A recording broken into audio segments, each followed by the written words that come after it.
hoje tivemos um dia de alta forte para as bolsas americanas, mas o Bitcoin teve um dia bastante parado, não acompanhou nem o ouro e nem o Bitcoin, e as baleias podem estar por trás disso. Eu vou explicar o que está acontecendo, vou estar falando dos eventos que levaram os mercados a uma alta muito forte hoje, vou estar atualizando a análise gráfica do Bitcoin, análise dos eventos macroeconômicos, análise de sentimento do Bitcoin, análise dos gráficos das principais criptomoedas. Mas antes de continuar, pessoal, primeiramente não deixem de se inscrever aqui no canal Criptográfico no YouTube, ativar o sininho para receber as notificações, deixar o like aí embaixo para dar aquela força, deixar seus comentários também aí embaixo. Se vocês ainda não seguem o nosso canal no Telegram, não deixem de seguir, porque lá as notícias chegam em primeira mão, o link vai estar aí fixado no topo dos comentários. E pessoal, se vocês ainda não têm conta na corretora Coinex, não deixem de conhecer essa plataforma, pessoal, ela tem muitos recursos aí que outras corretoras não têm, tá? Ela tem aqui, pessoal, o mercado spot com muitas criptomoedas que não estão disponíveis em outras corretoras. Essa corretora, pessoal, não exige KYC, ou seja, você não precisa mandar os seus documentos para poder comprar e vender criptomoedas e negociar futuros, tá? Ela também, pessoal, tem um mercado de pré-tokens, onde você consegue negociar tokens que ainda não estão lançados no mercado. Você consegue resgatar esses pré-tokens em USDT, então você consegue operar aí criptomoedas que ainda nem foram lançadas, tá? Isso aí pode ser bastante interessante em momentos em que o mercado está aí com alta nas criptomoedas, em que os lançamentos costumam acabar resultando em uma alta, tá? Ela também, pessoal, tem aqui a negociação de futuros, tá? Onde você pode ganhar aí tanto com a alta quanto com a queda do mercado de criptomoedas. Tem várias criptomoedas aqui que você pode operar. Ela tem, pessoal, o simulador, tá? Negociação simulada aqui dentro, onde você consegue treinar e testar suas estratégias, aprender a usar a corretora antes de colocar dinheiro real, tá? Aqui no canal tem um vídeo onde eu ensino a usar o simulador da Coinex, tá? Lá você pode aí testar suas estratégias, testar esses tipos de ordens que existe aqui, tá? Antes de fazer isso com dinheiro de verdade, e assim você diminui o seu risco aí de prejuízo caso você erre alguma operação. E com frequência, pessoal, essa corretora tem algumas promoções aí, tá? Ela tem aí o serviço de mineração, né? Você consegue minerar algumas criptomoedas aí dentro da própria corretora, tá? Sem a necessidade de fazer isso aí em outras plataformas, né? Sem você precisar mandar o dinheiro para um monte de lugar. Então tem muito recurso legal, o link dela vai estar aí fixado no topo dos comentários. E bora lá falar da situação do Bitcoin, pessoal. Comentar sobre o que está acontecendo hoje. Bitcoin teve um dia parado, tá? A gente não teve uma movimentação muito grande, né? Tá fechando aí com zero, vai fechar daqui a pouco, provavelmente com uma alta muito leve, tá? Um movimento quase inexpressivo. Ele chegou a cair aí durante o dia para $91.700, mas acabou se recuperando, tá? E, meus amigos, em termos de gráfico do Bitcoin, o que a gente tem aqui? A gente tem o mesmo padrão que a gente tinha nos últimos dias, um fundo duplo, né? E eu suspeito que a gente possa vir a ter um pullback aqui no gráfico do Bitcoin. Então, o que seria esse pullback? Seria ele voltar aqui e retestar essa região do fundo duplo que ele rompeu para cima, tá? Então, seria ele voltar ali na região dos $89 mil, retestar o suporte, né? Que era uma região que era resistência, agora virou suporte, para continuar subindo aí posteriormente, tá? Então, essa aí é a minha visão em relação ao que o Bitcoin poderia fazer aí nas próximas horas, tá? Seguindo esse movimento aqui conhecido como pullback no mercado, né? Ou próximas horas ou dias, pode ser que ele continue subindo e venha buscar os $102 mil, que é o alvo desse fundo duplo aqui, sem fazer pullback. É possível, viu, pessoal? É possível que isso aconteça, tá? Mas eu tô achando aqui que a gente tem alguns sinais na análise de sentimento que podem fazer as baleias tentarem jogar o Bitcoin lá para os $90 mil, e faria muito sentido isso do ponto de vista da análise gráfica, tá? Então, análise gráfica do Bitcoin é isso, tá? A gente pode estar vendo a formação de uma pequena bandeira de alta aqui nos tempos gráficos menores, mas é necessário esperar um pouco aqui e ver se ele vai conseguir dar sequência a esse rompimento, tá? Caso a gente tenha aqui o Bitcoin buscando o alvo desse padrão aqui que ele parece estar rompendo, nas próximas horas, a gente teria um alvo para ele lá na região dos 102 mil, que coincide com o alvo desse fundo duplo, tá? Então, pode ser que a gente veja o Bitcoin a $102 mil aí nos próximos dias, talvez horas, tá? Não dá para saber o momento exato em que isso vai acontecer, tá? Tem que falar aqui também, pessoal, do mercado americano. Hoje tivemos um dia de alta relativamente forte aí para as bolsas americanas, né? E a gente tem que entender o que está por trás dessa alta, tá? A principal explicação que eu estou vendo, pessoal, primeiro, tá? A gente está em temporada de balanços nos Estados Unidos. Alguns balanços que saíram hoje pela manhã vieram bons, tá? De algumas empresas aí, empresas do setor de tecnologia. E, assim, uma das coisas que puxou ainda mais o mercado para cima, né? Que fez o mercado se animar bastante, foram as falas de um dos membros mais importantes do Federal Reserve, que é o Christopher Waller, né? Ele apareceu publicamente hoje e ele teve uma fala que o mercado interpretou que pode sinalizar que o Fed vai cortar juros aí nos próximos meses, tá? A fala que o Christopher Waller fez, pessoal, foi basicamente de que eles estão muito preocupados aí com a questão do emprego, com o risco de uma recessão e mais preocupado com isso do que com a inflação. Pelo menos foi o que o mercado entendeu ali das falas dele, né? E ele falou, pessoal, que a inflação que vai ser causada pelas tarifas, ela é transitória, tá? Por que que ele disse isso, pessoal? Por que que o Christopher Waller falou isso, tá? Ele falou isso, pessoal, principalmente porque você colocou a tarifa, por exemplo, né? Você foi lá, colocou a tarifa de 100%. No primeiro momento, aquilo gera uma inflação. Mas aquilo por si só, se você não continuar aumentando as tarifas, e ainda mais no cenário de recessão, essa inflação ela não tende a continuar aumentando ao longo do tempo. Né? Porque você colocou a tarifa uma vez, o preço já subiu uma vez. Você não vai continuar tendo um aumento, tá? Porque o que o Fed tenta combater é justamente esse aumento que vai acontecendo mês após mês. Né? E a gente também teve um outro dirigente do Fed que falou, que sinalizou, inclusive, de forma implícita, né? Eles não falam muito explicitamente, mas ele deixou ali a entender que ele apoia o corte de juros aí em julho, tá? Então isso aí animou o mercado e, pessoal, isso é muito bom, né? Porque o mercado está morrendo de medo de uma recessão nos Estados Unidos e os membros do Fed aí, sinalizando aí algo favorável ao corte de juros, indica para o mercado que é possível que a gente veja um corte de juros em junho, tá? Talvez em breve aí, em julho, talvez agora no meio do ano, tá? E essas declarações também, elas indicaram que os juros eles não vão subir novamente, tá? Mesmo que a gente tenha aí um aumento da inflação em função dessa guerra tarifária que está ocorrendo. A gente também teve, pessoal, a divulgação de 2 dados importantes aí de macroeconomia, tá? A gente teve a divulgação ali dos pedidos iniciais do seguro-desemprego dos Estados Unidos, eles vieram em linha com o esperado, a expectativa do mercado era 222, veio 222, tá? Ou seja, a gente não está tendo um aumento muito rápido do desemprego nos Estados Unidos, pelo contrário, tá? Isso aqui está em níveis que está desde 2023, está bastante estável. Isso aqui em momentos de recessão pode passar de 300 até 500 mil, tá? E ele está se mantendo aqui nos 220, 200 e poucos, então é um excelente sinal. A gente também teve venda de casas usadas, pessoal, relativo ao mês de março, e veio um pouco abaixo da expectativa. A expectativa era 4,14 aí de milhões, 4 milhões e 140 mil e veio 4 milhões e 20 mil aproximadamente. Tá? Lembrando que ontem a gente teve o dado do mesmo mês de venda de casas novas que superou a expectativa. Tá? Então, meio que um aqui ele faz um contrapeso ao outro. Né? Parece que o pessoal andou comprando mais casas novas do que casas usadas. Tá? Então, isso aqui é bom, tá? Isso aqui deixa o mercado animado, mas o mais importante do dia, pessoal, não foram esses dados aqui em termos de eventos programados, tá? E sim os dados ali que eram esperados.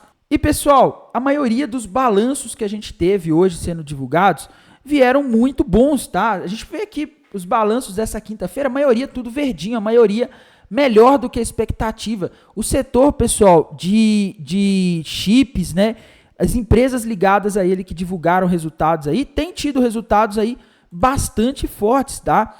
Então, assim, isso daqui está mostrando para o mercado que a economia americana segue forte, tá? Apesar do medo de recessão, apesar de tudo que está acontecendo, da guerra comercial, a economia americana continua bombando, tá? E a gente não tem sinais de recessão. Ao mesmo tempo, a gente não tem sinais aí muito claros aí de que a economia está numa recessão ou estava já no primeiro trimestre. Tá? Ao mesmo tempo, a gente já tem membros do Fed sinalizando ali uma inclinação a cortar juros, tá? E, assim, pessoal, o que a gente teve aí de balanços mais importantes hoje, com certeza foi o da Google, tá? A expectativa do mercado, pessoal, era que viesse aí no lucro por ação $2,02 e veio $2,81, muito acima do esperado, tá?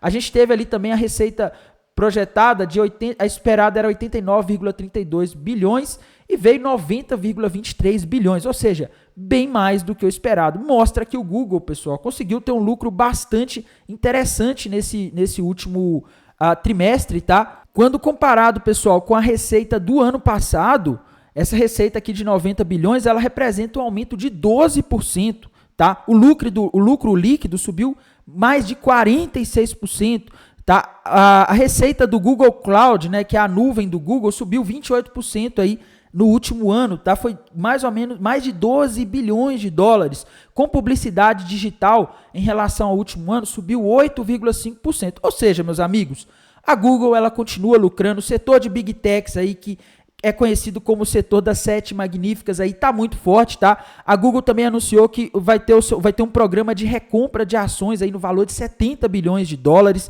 tá? E eles destacaram o papel da inteligência artificial aí, principalmente o Gemini 2.5 que eles lançaram no crescimento das plataformas, como no caso do YouTube e do Google One, né? Então o resultado da Google surpreendeu positivamente. O preço das ações da Google no aftermarket ali dispararam mais de 6%. Né? E isso aí está deixando o mercado de bom humor. Juntou assim, que a gente vinha de semanas de notícias ruins, agora começam a aparecer notícias boas, tá? Amanhã, pessoal, a gente não tem muitos balanços relevantes, tá? Dados macroeconômicos, amanhã o que a gente vai ter, ele não é tão importante quanto esses que a gente costuma ver aqui com frequência no canal, tá? Mas vou colocar aqui para vocês.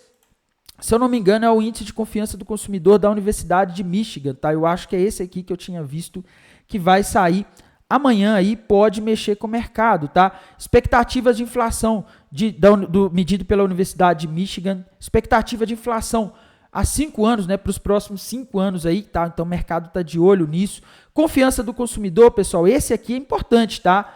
Leitura referente a abril, então é um dado mais recente, o mercado vai estar de olho aí para ver como está a confiança do consumidor. Se ela vier muito baixa, isso pode sinalizar que a gente vai ter uma desaceleração no consumo futuramente, tá? Então, a gente tem que ficar aí de olho nesse dado macroeconômico, porque ele pode aí ter algum impacto aí no mercado, dependendo se ele vier muito diferente da expectativa, tá? Então, o mercado subiu hoje, se a gente tiver dados ruins amanhã, a gente pode ter uma espécie de correção ali, tá? Não podemos deixar de falar também, pessoal, da situação da análise de sentimento, tá? Meu gráfico não carregou bem aqui. Indo aqui, pessoal, para o TRDR, tá? A gente está vendo um aumento do Open Interest nas últimas horas e o Long Short Ratio se mantendo baixo, tá? O Long Short Ratio se mantendo aí muito baixo. A gente tem quase 2 pessoas apostando na queda para cada pessoa que aposta na alta.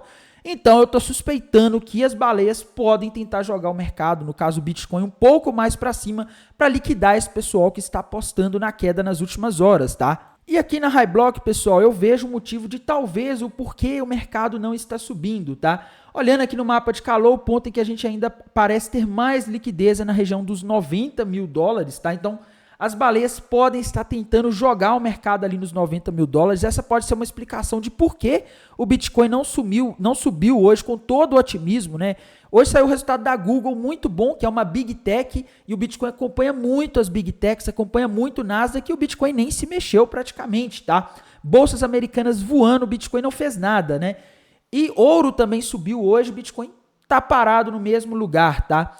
O que eu acho aqui, pessoal, é que as baleias estão tentando mandar o mercado ali para baixo, mas não está tendo jeito. O pessoal está abrindo mais posições shorts aí nas últimas horas.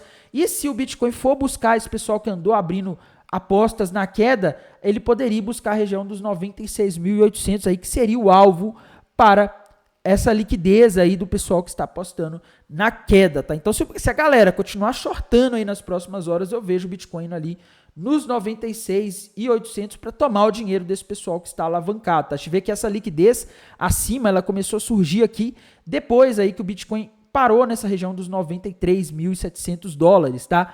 Mas lembrando, pessoal, a gente ainda tem liquidez abaixo, as baleias devem estar tentando empurrar o mercado aqui, só que não estão conseguindo aí por causa da subida de hoje, tá? Em termos aqui de eventos macroeconômicos, pessoal, temos que falar, aliás, em termos de análise das principais criptomoedas, temos que falar aí primeiro da dominância do Bitcoin, né? Que, apesar aí de ter ensaiado uma queda hoje, continua em alta, a tendência para a dominância continua sendo subir, ou seja, as altcoins tendem a perder valor frente ao Bitcoin aí nos próximos dias ou semanas, tá? A gente também teve, pessoal, aí a Ethereum, tá, que teve um dia de queda, tá? Apesar aí de tudo estar subindo, a Ethereum não está conseguindo ter uma performance boa. Isso tá estranho, inclusive, tá, pessoal?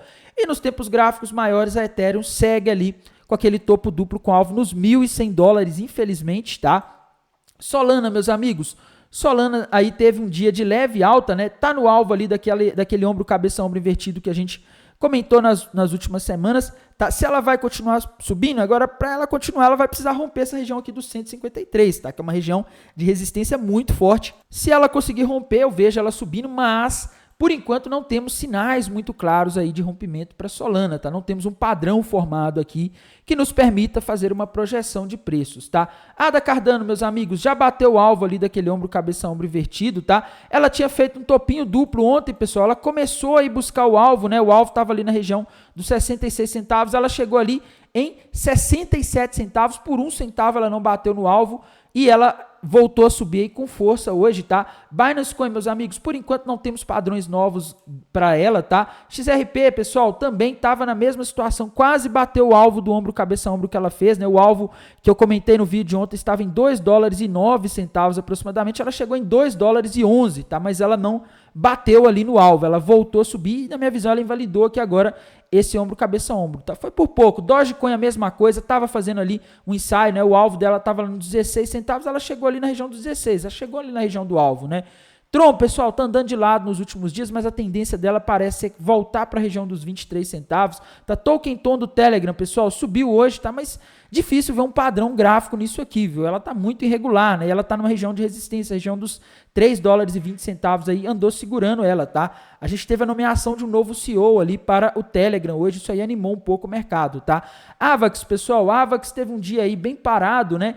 E ela está próxima de uma região de resistência. Enquanto ela não romper essa região dos 23, fica de $24, fica difícil para ela continuar, tá? Aave, pessoal, bateu aí quase, a gente pode considerar que ela bateu o alvo daquele fundo duplo nos últimos dias, o alvo era no 172, agora não temos novos padrões para Aave por enquanto, tá? Outra moeda aí que a gente não pode deixar de comentar, pessoal, Sui, tá? Sui andou subindo forte nos últimos dias, mas hoje perdeu o fôlego, né? O importante é que ela rompeu para cima aquela tendência de baixa das últimas semanas, tá? NIR, pessoal, Token NIR teve um dia aí mais parado, tá quase no alvo ali daquele fundo duplo, né? O alvo para ela está na região ali dos $2,63. Ela tinha feito um topinho duplo ontem, quase bateu no alvo, o alvo era $2,34 e ela chegou ali a $2,35, tá? Então, praticamente bateu aquele topinho duplo de ontem, já está invalidado. E agora eu vejo possibilidade, talvez, ela buscar os 2,64 aí, mas eu não apostaria porque eu acho que já está muito perto aqui do alvo, tá, pessoal? A gente também tem que atualizar a análise da Chainlink, tá? Chainlink, pessoal, fez a mesma coisa aí que a maioria das moedas, tá? Ontem eu tinha falado que ela parecia estar formando ali um topinho duplo, né? O alvo na região dos $13,99.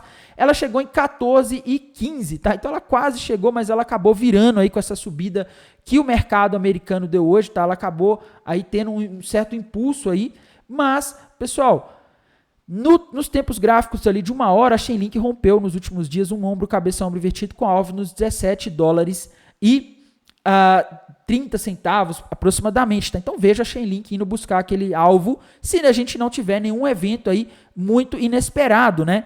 E eu falo isso, pessoal, porque o principal evento nas últimas semanas e nos últimos dias que tem mais movimentado o mercado é a questão da guerra comercial entre China e Estados Unidos, tá? E a gente começou o dia hoje com a China dizendo que Trump mentiu praticamente, né? Ela falou que a China negou negociações comerciais com os Estados Unidos, mesmo depois de Trump falar em otimismo com um acordo com a China. A China falou, não, que otimismo, a gente nem está conversando, tá? Não tem nada, não tem acordo, não tem nada disso, tá? E aí, hoje de manhã, o Donald Trump voltou a falar que ele se reuniu com a China nesta quinta-feira de manhã aí para negociar a questão da guerra comercial. Quem que está falando a verdade, a China ou o Trump?